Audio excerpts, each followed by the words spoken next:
কখনোই পূরণ করার নয়, তবে স্যারের ক্ষেত্রে একটি কথা বলা যায় যে স্যারই একমাত্র বাংলাদেশে বহুমাত্রিক শিল্পী। শিল্পের সকল পর্যায়ে, সকল ধারায় তিনি কাজ করেছেন এবং নেতৃত্ব দিয়েছেন। এটা আপনি যেগুলো বললেন যে মনের কথা, আমি স্যারকে যদি আমার একদম ব্যক্তিগতভাবে বলি, স্যার নিঃসন্দেহে একজন ক্রিটিক এবং মূলত নন্দনতাত্ত্বিক যে বিশ্লেষণ আমরা শিক্ষার অঙ্গনে একটা পড়ে তাকে করা হয়, সেটার একজন অন্যতম মাস্টার শিল্পী। স্যারের মতো রবীন্দ্র সাহিত্যে এত প্রাজ্ঞ লোক আমার বাংলাদেশে আমি আর কেউ আছে বলে কেউ দাবিও করে না, আমিও বলবো না আর কি। রবীন্দ্রনাথকে বোঝার জন্য আমরা স্যারের সঙ্গে অসংখ্যবার কথা বলেছি, স্যারের কাছ থেকে অসংখ্যবার শুনেছি।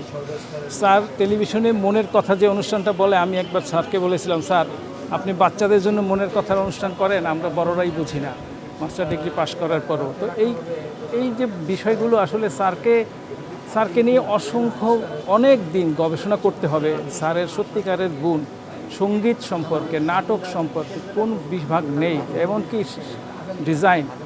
শহীদ মিনার, আমাদের এই প্রিয় শহীদ মিনারের পিছনের যে লাল বৃত্ত, যা একটা সবচেয়ে উজ্জ্বল প্রতীক হয়ে আছে, এটি স্যারের হাতে গড়া এবং স্যারের সিদ্ধান্ত দেয়। অতএব আমরা কখনোই এই বহুমাত্রিক শিল্পীকে আর পাবো না।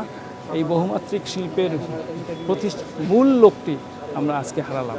কালকে একটু জানা যায় কখন? কালকে শহীদ মিনারে সকাল 11টায় নিয়ে যাওয়া হবে জাতির জন্য। প্রথম জানাজা বিটিভিতে, সম্ভবত ওনার দীর্ঘদিনের কর্মস্থল বিটিভিতে। তারপরে কেন্দ্রীয় শহীদ মিনার, বিশ্ববিদ্যালয় শহীদ মিনার, তারপর ওনার প্রিয় শিক্ষাঙ্গন চারুকলা ইনস্টিটিউটের সকল শিল্পীদের জন্য উনি আসবেন। তারপর সম্ভবত বনানী গোরস্থানে ওনাকে দাফন করা হবে।